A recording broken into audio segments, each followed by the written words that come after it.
Quartier Camoisan, pour moi, c'est Pénars, parce que Pénars, c'est l'ancienne commune qui compose le Grand Quimper de 1960. C'est le quartier de ma famille. Je suis né là-bas. Mon petit enfant, je l'ai fait là-bas. Pénars, à Camoisan, je connais ce quartier. Quartier où tout le monde voulait aller dans les années 60-70. C'était des appartements luxueux à l'époque, avec de la lumière, tout à l'égout, chauffage central, c'était lumineux. Et on venait là, dans un quartier, c'était une sorte de promotion de réussite sociale. Et c'était vraiment l'engouement. Mais c'était tellement l'engouement finalement que tous ceux qui étaient des acteurs pour construire ce quartier, ils ont construit. On en voulait, donc on avait de l'espace, on a construit. Et puis on s'est rendu compte trop tard, lors des premières crises financières, économiques, que finalement le modèle était peut-être un peu trop grand et qu'on n'a pas su assurer justement ce lien social pour que chacun puisse se parler, avec l'évolution un peu de mentalité. Et c'est pour ça que pour moi ce quartier, aujourd'hui, est en train de se faire une âme, une nouvelle âme, qui n'est pas celle du bourg de Pénars que j'ai pu connaître, mais une belle âme qui est passée par des moments difficiles, une euphorie au départ, moments difficiles, et aujourd'hui avec l'ANRU, une chose nouvelle qui se crée. On peut se promener, on se sent bien, et je crois que cette âme nouvelle, elle peut vraiment impulser quelque chose de différent dans la ville. Alors le quartier ZUP, la ZUP de Camoisan, c'est pas péjoratif quand je dis ça. La ZUP, c'est l'appellation. Donc c'est vrai qu'aujourd'hui, elle peut être transformée. Et en tout cas, l'âme qui est en train d'être créée, moi, me va bien.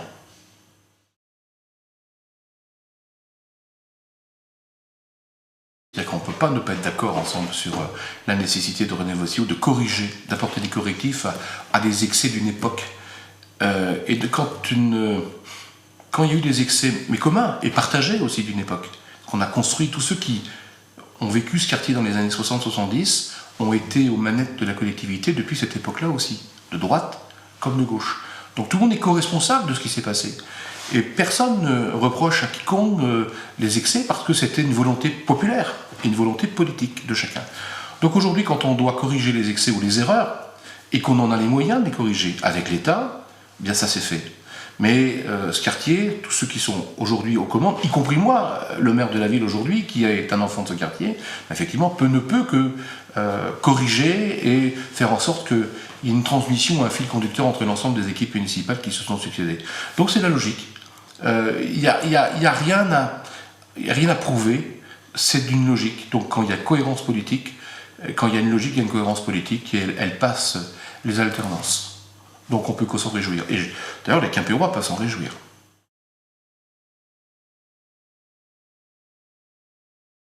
Le commerce est capital.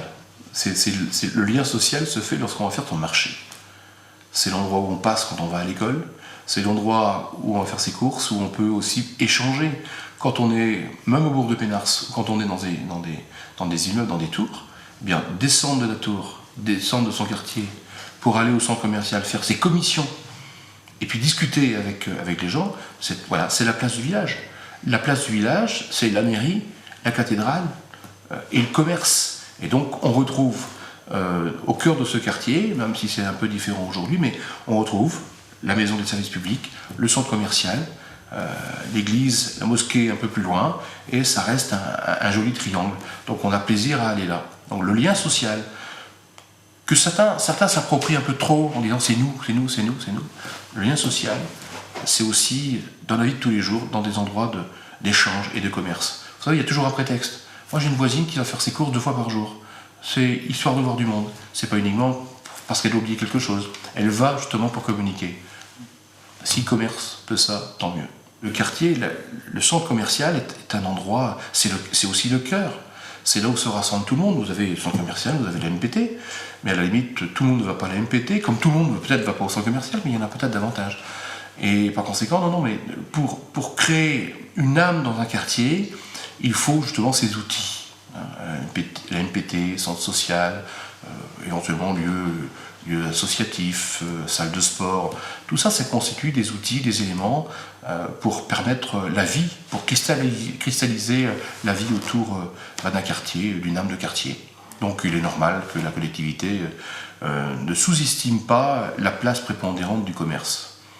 Souvent la collectivité dit, ben non, nous c'est les outils publics, les équipements publics. Et on se soucie pas de l'activité commerciale, et on le voit bien aussi pour le cœur de ville.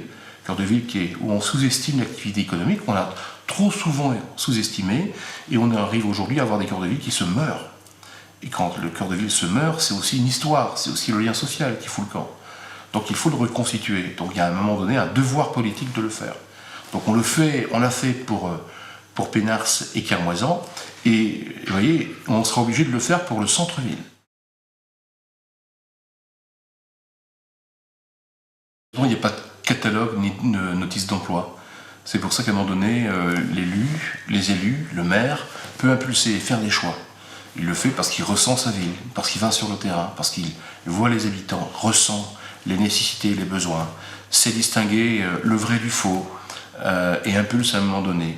Donc le travail justement du maire, c'est d'être toujours au contact de la population, avoir un certain nombre d'études, d'éléments sociologiques, politiques, économiques, pour à un moment donné faire ses choix.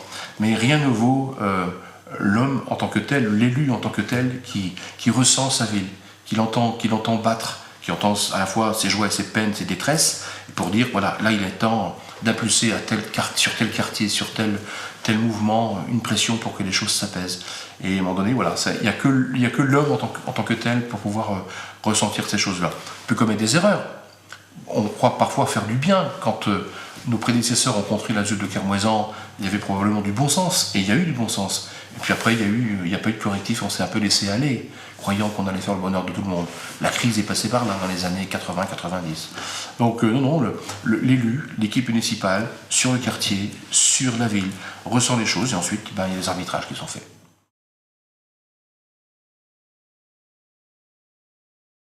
L'évolution de Kermoisan, mon attachement ira vers le bourg de Pénars, qui est en train de mourir. On a détricoté ce quartier, on a donc réembelli à nouveau le quartier de Kermoisan, et on a délaissé le bourg de Pénars, où l'activité économique justement s'est déplacée, où on a transféré la mairie de quartier dans la maison des services publics, et on a un bourg historique qui se meurt. Mon travail aujourd'hui consiste justement à réhabiliter le bourg. Deuxième étape finalement, c'est pas l'ANRU 4 ou l'ANRU 3, c'est réhabiliter le bourg avec la construction d'un quartier nouveau au niveau de Kervalgouen. Et réhabiliter économiquement le bourg de Pénars, avec les commerces, et puis notamment autour de l'église, paraît être une priorité aujourd'hui. Donc on lance le débat sur la table, mais il faut absolument que ce soit la priorité, en tout cas un lancement, avant la fin du mandat.